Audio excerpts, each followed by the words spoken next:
بسم اللہ الرحمن الرحیم۔ دوستو، آج ہم اسلامی جمہوریہ پاکستان کے قیام کے بارے میں جاننے کی کوشش کریں گے۔ سب سے پہلے ہم یہ دیکھتے ہیں کہ نظریہ پاکستان کیا تھا۔ نظریہ پاکستان مملکت خداداد ایک ٹھوس نظریے کی بنیاد پر وجود میں آئی۔ پاکستان کے نظریے کی اساس دین اسلام ہے، جو مسلمانوں کی زندگی کے تمام شعبوں میں رہنمائی کرتا ہے۔ اسلامی نظام حیات انسانی زندگی کے تمام پہلوؤں کا احاطہ کرتا ہے۔ یہ معاشرتی، اخلاقی، سیاسی، مذہبی اور معاشی شعبوں کے حوالے سے بنیادی اصولوں کا حامل ہے۔ اسلامی نظام قرآن پاک اور حضور نبی کریم صلی اللہ علیہ وآلہ وسلم کی سنت اور احادیث پر استوار ہے۔ یہی نظام ہمارے پیارے وطن پاکستان کی بنیاد قرار پایا۔ برصغیر کے مسلمان انگریز دور حکومت میں دوسری اقوام کے ساتھ غلامی کی زندگی بسر کر رہے تھے۔ وہ آزاد اور خود مختار حیثیت چاہتے تھے، لیکن انگریزوں کی غلامی سے چھٹکارا پا لینے کے بعد بھی انہیں اپنے مقصد کے حصول میں کامیابی دکھائی نہیں دے رہی تھی۔ ہندو اکثریت کا غلبہ صاف نظر آ رہا تھا۔ بڑے غور و فکر کے بعد مسلمانوں نے یہ فیصلہ کیا کہ انگریزوں کی حکومت کے خاتمے کے بعد ایسے علاقوں میں ایک مسلم مملکت قائم ہو جائے جہاں مسلمان اکثریت میں ہیں۔ یوں مسلمان دائمی غلامی سے بھی چھٹکارا پا لیں گے اور ایک مخصوص خطۂ زمین پر دین اسلام کے اصولوں کے مطابق نظام رائج کرنے میں کامیاب ہو جائیں گے۔ یہ سوچ رفتہ رفتہ مضبوط ہوئی اور بالآخر مسلمانوں کا نصب العین بن گئی۔ منزل مقصود پا لینے کے لیے مسلمانوں نے ایک عظیم تحریک کا آغاز کیا۔ علیحدہ اسلامی مملکت کا قیام ایک مقصد بنا اور یہی مقصد نظریہ پاکستان کی تخلیق کا باعث بنا۔ نظریہ اسلام ہی نظریہ پاکستان ہے۔ حضرت مجدد الافسانی رحمۃ اللہ علیہ، حضرت شاہ ولی اللہ رحمۃ اللہ علیہ، حضرت سید احمد شہید رحمۃ اللہ علیہ، سر سید احمد خان، علامہ محمد اقبال اور قائد اعظم جیسی عظیم ہستیوں نے اس پودے کی آبیاری کی۔ ان کا خواب تھا کہ مسلمان اسلامی معاشرت، ثقافت، معیشت اور اخلاقیات پر مبنی نظام رائج قائم کریں، اور یہ خواب سال ہر سال کی کاوشوں اور قربانیوں کے بعد شرمندہ تعبیر ہوا۔ اب ہم دیکھتے ہیں قائد اعظم اور نظریہ پاکستان۔ وہ بطل عظیم جس نے مسلمانان برصغیر کو باوقار اور محفوظ مقام تک پہنچایا اور ایک علیحدہ مسلم مملکت کے قیام کا تصور عملی شکل میں ڈال دیا، وہ قائد اعظم کی ہستی تھی۔ انہوں نے نظریہ پاکستان کی وضاحت ان الفاظ میں کی: پاکستان تو اسی روز ہی وجود میں آ گیا تھا جب پہلا ہندو مسلمان ہوا تھا۔ 1943 کے سالانہ اجلاس منعقدہ کراچی میں قائد اعظم نے پاکستان اور اسلام کے باہمی رشتے کو واضح کرتے ہوئے فرمایا: وہ کون سا رشتہ ہے جس سے منسلک ہونے سے تمام مسلمان جسد واحد کی طرح ہیں؟ وہ کون سی چٹان ہے جس پر اس ملت کی عمارت استوار کی گئی ہے؟ وہ کون سا لنگر ہے جس سے اس امت کی کشتی محفوظ کر دی گئی ہے؟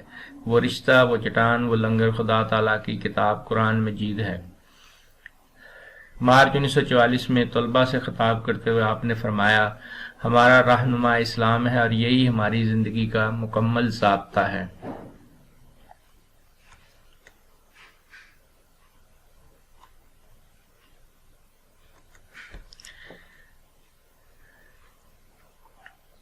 اکیس مارچ 1948 کو ڈھاکہ کے عوام سے خطاب کرتے ہوئے کہا: میں چاہتا ہوں کہ آپ سندھی، بلوچی، پٹھان، پنجابی اور بنگالی بن کر بات نہ کریں۔ یہ کہنے میں آخر کیا فائدہ ہے کہ ہم پنجابی، سندھی یا پٹھان ہیں؟ ہم تو بس مسلمان ہیں۔ آپ نے علی گڑھ میں خطاب کرتے ہوئے نظریہ پاکستان کو ان الفاظ میں واضح کیا: پاکستان کے مطالبے کا محرک اور مسلمانوں کے لیے جدا ہونا مملکت کی وجہ کیا تھی؟ تقسیم ہند کی ضرورت کیوں محسوس ہوئی؟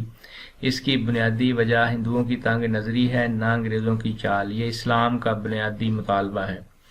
قائد اعظم نے برصغیر کے تاریخی تناظر میں موقف اختیار کیا کہ جنوبی ایشیا کے مسلمان ہرگز اقلیت نہیں، وہ ایک مکمل قوم ہیں اور حق رکھتے ہیں کہ جن علاقوں میں ان کی اکثریت ہے وہاں وہ اپنی علیحدہ ریاست قائم کر لیں۔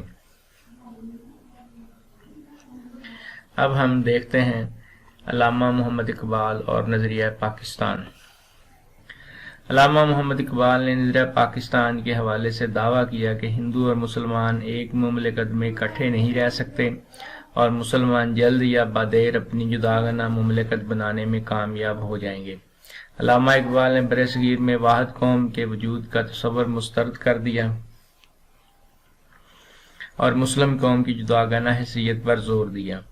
اسلام کو ایک مکمل ضابطہ مانتے ہوئے علامہ محمد اقبال نے اسی بنیاد پر برصغیر کے شمال مغرب میں علیحدہ مسلم ریاست کے قیام کا تصور آل انڈیا مسلم لیگ کے اجلاس منعقدہ 1930 میں پیش کیا۔ انہوں نے واضح کیا کہ انڈیا ایک برصغیر ہے، ملک نہیں۔ یہاں مختلف مذاہب سے تعلق رکھنے اور مختلف زبانیں بولنے والے لوگ رہتے ہیں۔ مسلم قوم اپنی جداگانہ مذہبی اور ثقافتی پہچان رکھتی ہے۔ اب ہم نظریہ پاکستان کے اجزائے ترکیب بھی ڈسکس کریں گے۔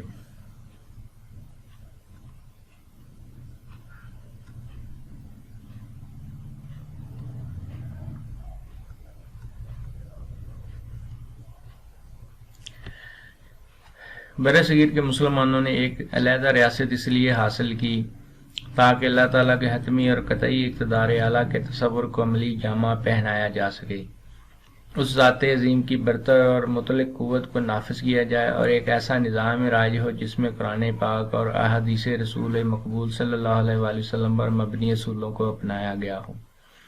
اسلام محض عبادات اور رسومات کے مجموعے کا نام نہیں بلکہ ایک مکمل ضابطہ حیات ہے جو انسانی زندگی کے تمام تقاضوں کو پورا کرنے کی مکمل صلاحیت رکھتا ہے۔ اس میں معاشرت، معیشت، اخلاقیات اور سیاسیات کے تمام مقاصد کو پورا کرنے کا سامان موجود ہے۔ اسلامی نظام جدید تقاضوں سے ہم آہنگ ہے اور ہر دور کے لیے مکمل طور پر قابل عمل ہے۔ اسلامی نظام کے اجزائے ترکیبی درج ذیل ہیں۔ نمبر 1، عقائد و عبادات۔ پاکستان کے قیام کا مطالبہ کیا گیا تو اس کے پس منظر میں یہ سوچ بھی کار فرما تھی کہ مسلمان اپنے قائد کے مطابق زندگی گزار سکیں اور عبادات کی ادائیگی میں کوئی رکاوٹ محسوس نہ کریں۔ عقائد میں توحید و رسالت، یوم آخرت، فرشتوں اور الہامی کتابوں پر ایمان لانا لازمی ہے۔ عبادات میں نماز، روزہ، زکوٰۃ اور حج شامل ہیں۔ اسلام میں جہاد کو بھی بہت اہم مقام حاصل ہے۔ اللہ پاک کے علاوہ کسی دوسرے کی عبادت نہ کرنا اور اپنے شب و روز اسی ذات پر حق کی خوشنودی کے لیے گزارنا اسلام ہے۔ اس عظیم ترین ہستی کے لیے اپنی جان اور مال کو قربان کرنے کے لیے ہر دم تیار رہنا جہاد ہے۔ جہاد بالنفس اور جہاد بالمال دونوں کی تلقین کی گئی ہے۔ تمام عبادات اور جہاد کا بنیادی مقصد اپنے آپ کو اللہ تعالیٰ کی منشا کا پابند بنانا ہے۔ عبادات مسلمانوں کو اللہ کی راہ میں چلنے اور اس کی خاطر جینے اور مرنے کے لیے تیار کرتی ہیں اور اللہ پاک کے علاوہ کسی دوسرے کا محتاج بننے سے روکتی ہیں۔ یہ کردار تعمیر کرنے میں معاون ثابت ہوتی ہیں اور ایک مثالی اسلامی ریاست اور معاشرے کی تشکیل کی راہ ہموار کرتی ہیں۔ دوسرا پوائنٹ ہے اجزائے ترکیبی کا جمہوری اقدار کا فروغ۔ اسلامی ریاست اور معاشرے کی بنیاد مشاورت ہے۔ اسلامی معاشرے میں جمہوریت کو فروغ حاصل ہوتا ہے، عوام کے حقوق کا خیال رکھا جاتا ہے، انہیں مساوی درجہ ملتا ہے اور وہ قانون کے دائرے کے اندر رہ کر زندگی گزارتے ہیں۔ قوانین انہیں تحفظ مہیا کرتے ہیں۔ قانون کی نظر میں سب برابر ہوتے ہیں۔ افراد میں رنگ و نسل، ذات پات یا زبان کی بنیاد پر کوئی تمیز روا نہیں رکھی جاتی۔ حکومتی نظام سب لوگوں کی بھلائی کو پیش نظر رکھ کر چلایا جاتا ہے۔ حکومت اللہ تعالیٰ کے احکامات کی پابندی کرتی ہے اور فرائض کی ادائیگی میں اللہ تعالیٰ کے علاوہ اپنے عوام کو بھی جواب دہ ہوتی ہے۔ امیر المومنین اپنی ذمہ داریاں نبھاتا ہے، وہ اللہ تعالیٰ کے احکامات کی روشنی میں فیصلے کرتا ہے۔ اقتدار اعلیٰ تو اللہ تعالیٰ کو حاصل ہوتا ہے، البتہ امیر المومنین اللہ تعالیٰ کے اقتدار اعلیٰ کو اس کی منشا کے مطابق استعمال کرتا ہے۔ عام لوگوں کو حکومت کی پالیسیوں اور فیصلوں پر تنقید کا حق ملتا ہے۔ خلیفہ اول حضرت ابو بکر صدیق رضی اللہ تعالیٰ عنہ نے خلیفہ کے طور پر اختیارات سنبھالے تو صاف صاف کہہ دیا کہ عوام ان کے احکامات پر اس وقت عمل کریں جب وہ احکامات اللہ اور اس کے رسول کے احکامات کے متصادم نہ ہوں۔ پاکستان کا قیام عمل میں لایا گیا تو درج بالا جمہوری تصورات کو عملی شکل دینا مقصود تھی۔ یہ بھی ضروری تھا کہ ابتدائی اسلامی دور کے معاشرتی خط و خال کو اپنایا جائے اور اسلامی اقدار کو نئے سرے سے نافذ کیا جائے۔ پاکستان کو اسلامی معاشرے کے خطوط پر استوار کرنے کا فیصلہ کیا گیا۔ اسلامی جمہوریت کا تصور مغربی تصور جمہوریت سے بہت مختلف ہے۔ قائد اعظم نے 14 فروری 1948 کو سبی کے مقام پر تقریر کرتے ہوئے قیام پاکستان کی غرض و غایت یوں بیان کی: آؤ ہم اپنے جمہوری نظام کو اسلامی رنگ میں اسلامی اصولوں کے مطابق بنیاد فراہم کریں۔ اللہ ذوالجلال نے ہمیں سکھایا ہے کہ ہم ریاستی امور کو باہم صلاح مشورے سے طے کریں۔ اب ہم اجزائے ترکیبی کا تیسرا پوائنٹ معاشرتی انصاف اور مساوات کو ڈسکس کرتے ہیں۔ اسلام امن، اخوت اور بھائی چارے کا درس دیتا ہے۔ برصغیر کے مسلمانوں نے پاکستان کی تخلیق کا فیصلہ کرتے ہوئے اس خواہش کا اظہار کیا کہ وہ صحیح اسلامی معاشرے کا دوبارہ قیام عمل میں لانا چاہتے تھے۔ وہ عدل، مساوات اور معاشرتی بہبود کے تقاضوں کو پورا کرنا چاہتے تھے اور پاکستان کو جدید دنیا کے سامنے ایک مثال بنا کر پیش کرنا چاہتے تھے تاکہ دنیا کی دوسری اقوام ان کے نظام سے متاثر ہو کر ان کی تقلید کرنے لگیں۔ ایک منصفانہ معاشرے کا قیام عمل میں لاتے ہوئے مسلمانان برصغیر نے عدل اور سماجی مساوات پر زور دیا۔ معاشرے میں ذات پات، رنگ و نسل اور زبان و ثقافت کی تمیز روا رکھے بغیر تمام انسانوں کو برابر درجہ دینے کا عزم کیا گیا۔ ریاست میں سب افراد کے لیے مساوی قانون اور یکساں عدالتی نظام قائم کیا جانا مقصود تھا۔ آزاد عدلیہ اور قانون کی حکمرانی عوام میں مساوات اور انصاف کے قیام کی بنیادی شرائط ہیں۔ اسلامی ریاست نے انصاف کی سربلندی پر زور دیا۔ خلفائے راشدین نے انصاف کی فراہمی کے لیے مساوات اور قانون کی حاکمیت کے اصولوں پر سختی سے عمل کیا۔ حضرت عمر فاروق رضی اللہ تعالیٰ عنہ نے اپنے بیٹے کی سزا بھی معاف نہ کی۔ انہوں نے انصاف اور قانون کی بالادستی اور مساوی سلوک کی درخشندہ مثالیں قائم کی۔ اسلام عورت کو باوقار مقام دیتا ہے۔ عورت ماں ہو یا بہن، بیوی ہو یا بیٹی، ہر کردار میں اہم تسلیم کی گئی ہے۔ ماں کے قدموں تلے جنت کا تصور اسلام نے ہی دیا ہے۔ اسلام نے خواتین کو معاشرتی، معاشی، ثقافتی اور خاندانی غرضے کے ہر پہلو میں مکمل تحفظ فراہم کیا ہے۔ اسلامی معاشرہ بوڑھوں، ناداروں، یتیموں اور بیواؤں کی تمام ضرورتوں کی تکمیل کا ذمہ دار ہے۔ قرآن و حدیث میں عورت کے حقوق کا تذکرہ مردوں سے پہلے کیا گیا ہے۔ عورتوں کو اسلام نے پہلی مرتبہ وراثت میں حصے دار قرار دیا۔ وہ انہیں محفوظ اور مطمئن زندگی فراہم کرتا ہے۔ اسلامی نظام میں ہر فرد کو ہر پہلو سے انصاف فراہم کرنا حکومت کی ذمہ داری ہے۔ اسلامی ریاست میں دولت کا چند ہاتھوں میں ارتکاز نہیں ہوتا، بلکہ دولت کی منصفانہ تقسیم کا ایک مربوط اور مکمل نظام ہوتا ہے۔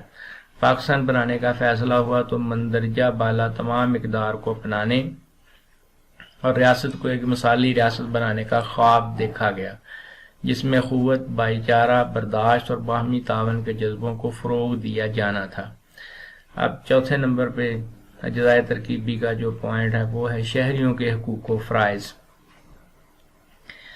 پاکستان جیسی اسلامی ریاست کا قیام عمل میں لانے کے لیے ایک طرف شہریوں کے حقوق اور تحفظات کی اہمیت کو تسلیم کیا گیا تو دوسری جانب ان کے فرائض پر بھی بھرپور زور دیا گیا۔ ایک اسلامی معاشرے میں حقوق کے ساتھ ساتھ فرائض کا ذکر بھی خصوصی طور پر کیا جاتا ہے۔ ایک فرد کا حق دوسرے فرد کا فرض بن جاتا ہے۔ حقوق و فرائض کا چولی دامن کا ساتھ ہے، یہ لازم و ملزوم ہے۔ فرائض ادا کر کے ہی ایک فرد حقوق حاصل کرنے کے قابل بنتا ہے۔ فرائض کا تعلق انسان کے ذاتی اور اجتماعی دونوں پہلوؤں سے ہوتا ہے۔ اسلامی ریاست کو حقوق و فرائض کا باہمی توازن ایک کامیاب ریاست بناتا ہے۔ ایک اسلامی ریاست میں تمام شہریوں کو کسی تمیز کے بغیر مختلف بنیادی حقوق مہیا کیے جاتے ہیں۔ حقوق وہ سہولتیں ہیں جو شہریوں کو ریاست کی طرف سے دی جاتی ہیں تاکہ وہ معاشرے میں اچھی زندگی بسر کرنے کے قابل ہو سکیں۔ ان کی جان، مال اور عزت کی حفاظت کی جاتی ہے اور انہیں علم و صحت کے حصول میں مدد دی جاتی ہے۔ اسلام نے صدیوں پہلے ان انسانی حقوق کا واضح اعلان کر دیا تھا جو مغربی دنیا میں 20ویں صدی میں دیے گئے۔ حقوق کے حوالے سے امیر و غریب، گورے و کالے، عربی و اجمیوں میں کوئی فرق روا نہ رکھا گیا۔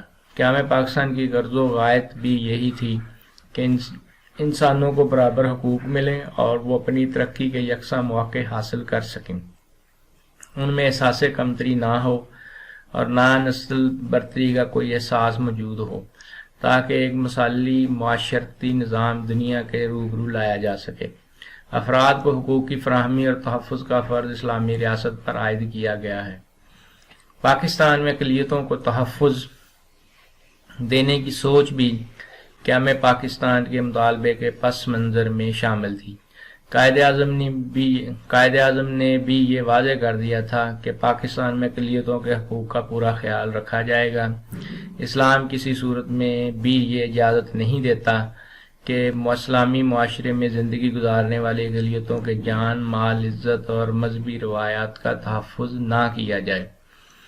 پاکستان میں اسلامی معاشرے کے از سر نو قیام کا خواب دیکھا گیا۔ انسانی عظمت کو نئے سرے سے اجاگر کرنے اور عدل و انصاف پر مبنی معاشرے کے لیے اسلامی اصولوں کو اپنانے کا فیصلہ ہوا۔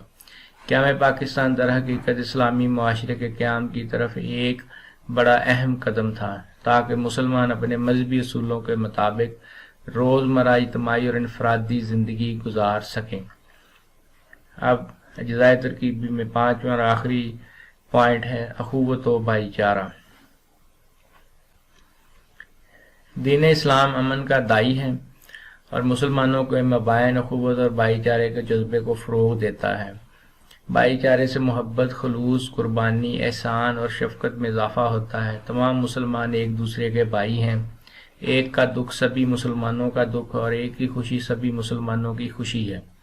مسلمان ایک دوسرے کی مدد اور ضروریات پورا کرتے ہیں۔ اسلامی ریاست میں یہی اعلیٰ و رفع جذبہ ریاست کو مضبوط سے مضبوط اور بناتا جاتا ہے۔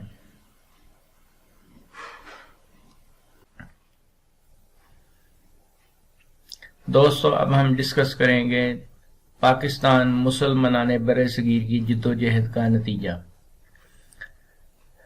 پاکستان کی تخلیق ایک زبردست اور مسلسل جدوجہد کے بعد ممکن ہوئی۔ برصغیر پاک و ہند میں مسلمان صدیوں سے حکمرانی کرتے آ رہے تھے کہ یورپی اقوام نے ادھر کا رخ کیا۔ انگریز تجارت کی غرض سے آئے اور برصغیر کے عوام کے باہمی اختلافات سے فائدہ اٹھا کر اقتدار پر قابض ہو گئے۔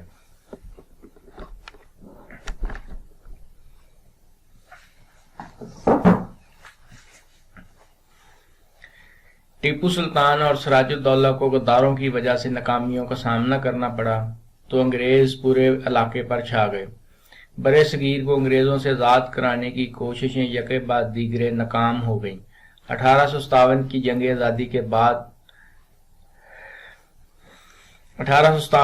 آزادی کے باوجود مسلمان غلامی کی زنجیریں نہ توڑ سکے۔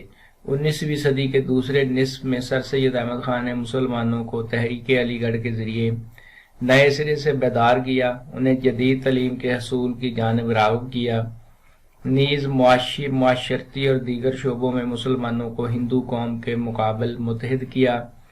علامہ محمد اقبال نے مسلمانوں کے لیے علیحدہ مملکت پاکستان کا تصور پیش کیا۔ 20ویں صدی کا آغاز ہوا تو برصغیر کے مسلمانوں نے آل انڈیا مسلم لیگ کے نام سے اپنی سیاسی جماعت قائم کی۔ مسلمان دوہری غلامی سے نجات چاہتے تھے۔ وہ جدوجہد انگریزوں کے خلاف بھی کرتے رہے اور ہندو قوم کی متوقع غلامی سے چھٹکارے کے لیے بھی کوشاں رہے۔ ہندو رہنما انگریزوں کو برصغیر سے نکال کر جمہوریت کے نام پر اپنی حکومت کے قیام کے خواب دیکھ رہے تھے۔ جمہوریت اکثریت کی حکومت ہوتی ہے اور ہندو برصغیر میں اکثریت میں تھے، اس لیے انگریز حکومت کے خاتمے کے بعد اقتدار اکثریتی قوم کو منتقل ہو جانا تھا۔ یوں مسلمان ہندو کی مستقل غلامی کا شکار ہو جاتے۔ آل انڈیا مسلم لیگ نے قائد اعظم جیسے جرری، ذہین اور بے مثل رہنما کی قیادت میں مسلمان عوام کی رہنمائی کی اور بالآخر پاکستان کے نام سے ایک آزاد اور خود مختار مملکت بنانے میں کامیاب ہو گئی۔ اپنی منزل تک پہنچنے کے لیے مسلم قوم کو بھرپور جدوجہد کرنا پڑی اور بے مثال قربانیاں اور مشکل حالات کے بعد وہ اپنا مقصد پانے میں کامیاب ہو گئے۔ پاکستان کے لیے جدوجہد میں عوام اور ان کے رہنماؤں نے بڑی قربانیاں دیں۔ انگریزوں کی حکومت کے خاتمے اور ہندوؤں کی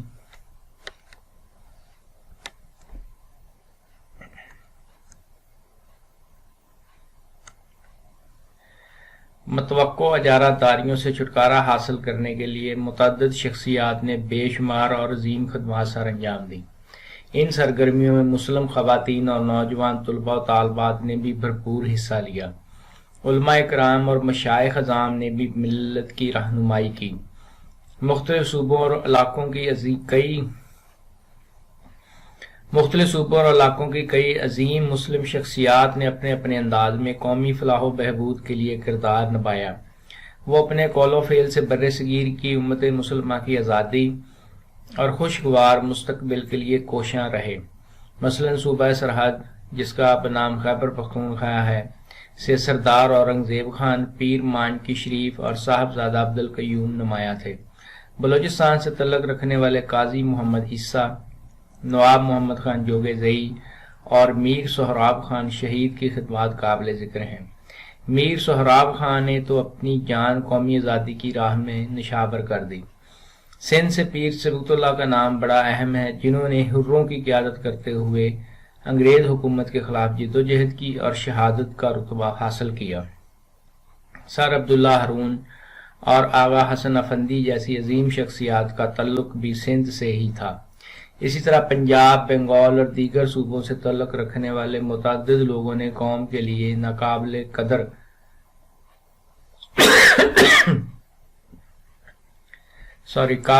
خدمات انجام دی۔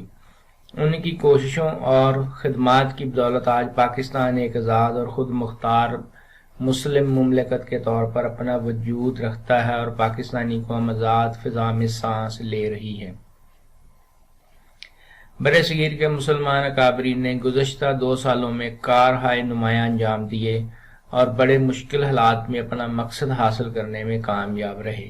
اس جدوجہد کے دوران اس راہ میں اہم سنگ میل آئے جو کہ ذیل میں بیان کیے جاتے ہیں۔ دوستو، اب ہم برصغیر میں بہت بڑی ایک تحریک جو چلی، جس کا اصل مقصد تھا مسلمان جدید تعلیم کو حاصل کر سکیں، اور اس تحریک کے بانی تھے سر سید احمد خان۔ اب ہم تحریک علی گڑھ کے بارے میں جاننے کی کوشش کرتے ہیں۔ 1857 کی جنگ آزادی میں ناکامی کے بعد مسلمان قوم کو تباہ کرنے میں برطانوی حکومت اور ہندو اکثریت نے کوئی کسر نہ چھوڑی۔ اگرچہ ہندوؤں کی ایک بہت بڑی تعداد جنگ آزادی میں مسلمانوں کے ہم رکاب تھی، لیکن وہ انگریزوں کو یہ باور کرانے میں کامیاب رہے کہ آزادی کی جدوجہد میں صرف مسلمانوں نے شرکت کی تھی۔ یوں حکومتی عطاب کا نشانہ صرف مسلمان بنے۔ اب کس طرح سے مسلمانوں کے اوپر ظلم و ستم کیے گئے وہ ہم بیان کرتے ہیں۔ مسلمانوں کو بے درے قتل کیا گیا، ان کی جائیدادیں لوٹ لی گئیں۔ مسلمانوں کو نوکریوں سے بے دخل کر دیا گیا اور ان کی جگیریں چھین لی گئیں۔ تعلیم کے دروازے مسلمانوں پر عملاً بند کر دیے گئے۔ مسلمانوں کو معاشی اور معاشرتی طور پر بری طرح کچل دیا گیا۔ مساجد اور مدرسوں کو بند کر دیا گیا۔ مسلمان ایک تباہ حال قوم بنا دی گئی۔ چند انگریز مصنفین کی تحریروں کے اقتباسات ہم اب دیکھتے ہیں، جن میں سب سے پہلے ولیم ہنٹر نے اپنی کتاب میں لکھا، مسلمان ہونا جرم قرار پایا۔ مسلمانوں کی جائیدادیں اور جگیریں ہندوؤں اور سکھوں میں تقسیم کر دی گئیں۔ اس کے بعد لارڈ رابرٹ، انہوں نے کہا، میرا گزر دہلی کے چاندنی چوک سے ہوا تو ہر جانب لاشوں کے انبار تھے۔ اس کے بعد واسورتھ اسمتھ انگریز فوجی شکاری کتوں کی طرح گلیوں میں پھیل گئے اور ایک کے بعد دوسرے مکان میں داخل ہو کر سب کچھ لوٹنے لگے۔ مسلمانوں کی تباہی کے حوالے سے سر سید نے لکھا، کوئی بلا آسمان سے ایسی نہیں اتری جس نے زمین پر پہنچنے سے پہلے مسلمان کا گھر نہ ڈھونڈا ہو۔ اب ہم سر سید احمد خان اور تحریک علی گڑھ کی طرف سے کی جانے والی کوششوں اور خدمات کے بارے میں جاننے کی کوشش کرتے ہیں۔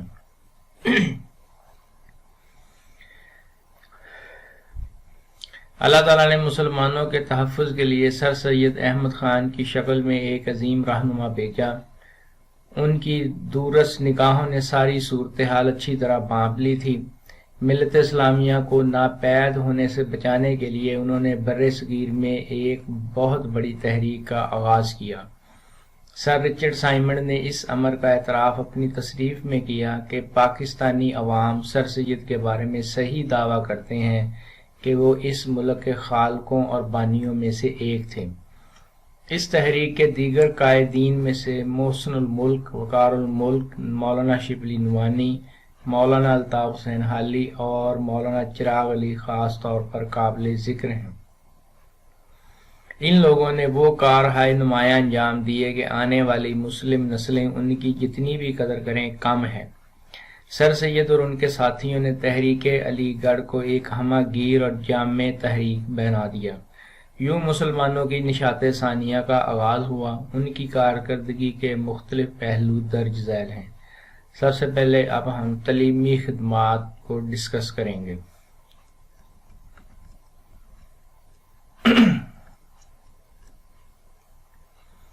تعلیمی خدمات۔ سر سید کا نقطہ نظر تھا کہ مسلم قوم کی ترقی کی راہ تعلیم کی مدد سے ہموار کی جا سکتی ہے۔ انہوں نے مسلمانوں کو مشورہ دیا کہ وہ جدید تعلیم حاصل کریں اور دوسری اقوام کے شانہ بشانہ آگے بڑھیں۔ انہوں نے محض مشورہ ہی نہیں دیا بلکہ مسلمانوں کے لیے جدید علوم کے حصول کی سہولتیں بھی فراہم کرنے کی پوری کوشش کی۔ انہوں نے سائنس، جدید ادب اور معاشرتی علوم کی طرف مسلمانوں کو راغب کیا۔ انہوں نے انگریزی تعلیم کو مسلمانوں کی کامیابی کے لیے زینہ قرار دیا تاکہ وہ ہندوؤں کے مساوی معاشرتی اور معاشی درجہ حاصل کر سکیں۔ 1859 میں سر سید نے مراد آباد اور 1862 میں غازی پور میں مدرسے قائم کیے۔ ان مدرسوں میں فارسی کے علاوہ انگریزی زبان اور جدید علوم پڑھانے کا بندوبست بھی کیا گیا۔ 1875 میں انہوں نے علی گڑھ میں MAO ہائی اسکول کی بنیاد رکھی جو بعد ازاں MAO کالج اور آپ کی وفات کے بعد 1920 میں یونیورسٹی کا درجہ اختیار کر گیا۔ ان اداروں میں انہوں نے آرچ بولڈ، آرنلڈ اور موریسن جیسے انگریز اساتذہ کی خدمات حاصل کیں۔ 1863 میں غازی پور میں سر سید نے سائنٹیفک سوسائٹی کے نام سے ایک ادارہ بنایا۔ اس ادارے کے قیام کا مقصد مغربی زبانوں میں لکھی گئی کتب کے اردو زبان میں تراجم کرانا تھا۔ بعد ازاں 1876 میں سوسائٹی کے دفاتر علی گڑھ منتقل کر دیے گئے۔ سر سید نے نئی نسل کو انگریزی زبان سیکھنے کی ترغیب دی تاکہ وہ جدید مغربی علوم سے بہرہ ہو سکیں۔ یوں دیکھتے ہی دیکھتے مغربی ادب، سائنس اور دیگر علوم کا بھی سرمایہ اردو زبان میں منتقل ہو گیا۔ یوں دیکھتے ہی دیکھتے مغربی ادب، سائنس اور دیگر علوم کا بہت سا سرمایہ اردو زبان میں منتقل ہو گیا۔ سوسائٹی کی خدمات کی بدولت اردو زبان کو بہت ترقی نصیب ہوئی۔ 1886 میں سر سید نے محمدن ایجوکیشنل کانفرنس کے نام سے ایک ادارے کی بنیاد رکھی۔ مسلم قوم کی تعلیمی ضرورتوں کے لیے رقوم کی فراہمی میں اس ادارے نے بڑی مدد دی اور کانفرنس کی کارکردگی سے متاثر ہو کر مختلف شخصیات نے اپنے اپنے علاقوں میں تعلیمی سرگرمیوں کا آغاز کیا۔ لاہور میں اسلامیہ کالج، کراچی میں سندھ مسلم مدرسہ، پشاور میں اسلامیہ کالج اور کانپور میں حلیم کالج کی بنیاد پڑی۔ محمدن ایجوکیشنل کانفرنس مسلمانوں کے سیاسی، ثقافتی، معاشی اور معاشرتی حقوق کے تحفظ کے لیے بھی کوشاں رہی۔ ادبی خدمات۔ سر سید خود بہت عمدہ انشا پرداز تھے اور خوش قسمتی سے انہیں بہت اچھے دانشور دوستوں کا ساتھ بھی مل گیا۔ سر سید نے ادب کو قومی ترقی کا ایک ذریعہ بناتے ہوئے مختلف موضوعات پر قلم اٹھایا۔ اس دور کی درج ذیل تحریروں نے انقلاب برپا کر دیا۔ سب سے پہلے سر سید احمد خان کی تصانیف اثار السنادی، تبین الکلام، آئین اکبری، تفسیر قرآن، خطبات احمدیہ اور رسالہ تہذیب الاخلاق نے بڑا اہم مقام حاصل کیا۔ اس کے بعد مولانا شبلی نعمانی کی سیرت النبی صلی اللہ علیہ وآلہ وسلم، الفاروق اور الغزالی جیسی کتابوں نے تہلکہ مچا دیا۔ مولانا نذیر احمد، جن کو ڈپٹی نذیر احمد بھی کہا جاتا ہے، انہوں نے مرات العروس، توبۃ النصوح اور ابن الوقت جیسے شاہکار لکھ کر لوگوں کو حیران کر دیا۔ مولانا الطاف حسین حالی نے مسدس حالی، موازنہ دبیر و نیس اور دیوان حالی لکھ کر بہت اہم ترین ادب کی دنیا میں مقام حاصل کیا۔ اب ہم تحریک علی گڑھ کی معاشرتی اور معاشی خدمات کو دیکھتے ہیں۔ سر سید نے مسلمانوں کو کھویا ہوا مقام واپس دلانے کے لیے متعدد کامیاب اقدام اٹھائے۔ رسالہ اسباب بغاوت ہند، لائل محمڈنز آف انڈیا اور تبین الکلام جیسی کتب تحریر کر کے مسلمانوں اور حکومت برطانیہ کے درمیان تعلقات کو بہتر بنانے اور مسلمانوں کے خلاف جاری جبر کی مہم کو روکنے میں کامیابی حاصل کی۔ مسلمانوں کی بڑی تعداد کے لیے ملازمت کے دروازے کھلوائے، مختلف شعبوں میں مسلمان نئے سرے سے شامل کیے گئے، ان کے خلاف انتقامی کارروائیوں کا سلسلہ بند ہو گیا۔ اب ہم تحریک علی گڑھ کی اور سر سید احمد خان کی سیاسی خدمات کو ڈسکس کرتے ہیں۔ سیاسی خدمات۔ آپ نے مسلمانوں کو مشورہ دیا کہ سیاست سے دور رہتے ہوئے اپنی تمام توجہ تعلیم کے حصول اور معاشی و معاشرتی طور پر بحالی پر دیں تاکہ وہ ہندوؤں کے برابر مقام حاصل کر سکیں۔ سر سید ہندو مسلم اختلافات کو ختم کر کے تعاون اور اتحاد کی راہ اختیار کرنے کے حق میں بھی تھے۔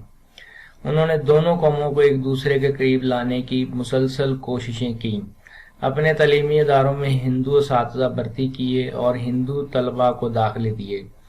ہندوؤں نے اردو کے مقابل ہندی کو سرکاری دفاتر کی زبان کا درجہ دلوانے کے لیے کوششیں شروع کر دیں۔ 1867 میں اردو ہندی تنازع نے سر سید کو بد دل کر دیا اور انہوں نے صرف اور صرف مسلمانوں کے حقوق کے تحفظ کے لیے اپنی تحریک کے ذریعے کام شروع کر دیا۔ زبان کا تنازع سر سید کی سوچ اور عمل کو بدل گیا۔ انہوں نے دو قومی نظریے کی بنیاد پر بر صغیر کے سیاسی اور دیگر مسائل کے حل تلاش کرنے کا فیصلہ کیا۔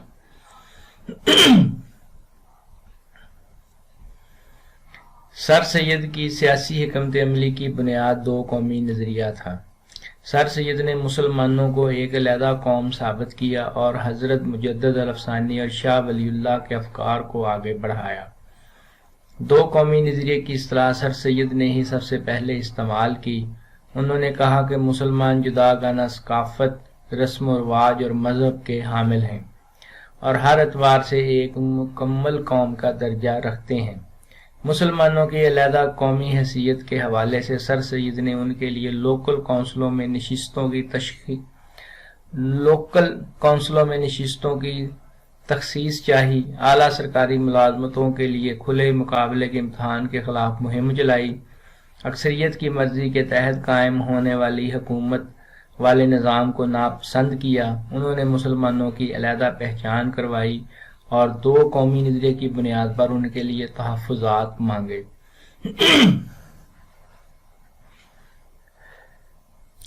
سر سید مسلمانوں کو سیاست سے دور رکھنا چاہتے تھے، اسی لیے انہوں نے مسلمانوں کو 1885 میں ایک انگریز اے او ہیوم کی کوششوں سے قائم ہونے والی انڈین نیشنل کانگریس سے دور رکھا۔ بعد میں ہونے والے واقعات نے سر سید کی پالیسی کی افادیت کو ثابت کر دیا۔ ان کو بجا طور پر پاکستان کے بانیوں میں شمار کیا جاتا ہے۔ مولوی عبدالحق نے سر سید کی قومی اور سیاسی خدمات کے حوالے سے لکھا ہے، قصر پاکستان کی بنیاد میں پہلی اینٹ اسی مرد پیر نے رکھی تھی۔ یہ تھی ہماری آج کی ویڈیو۔ امید ہے کہ آپ کو پسند آئی ہوگی۔ اب مجھے دیجیے اجازت۔ اللہ حافظ۔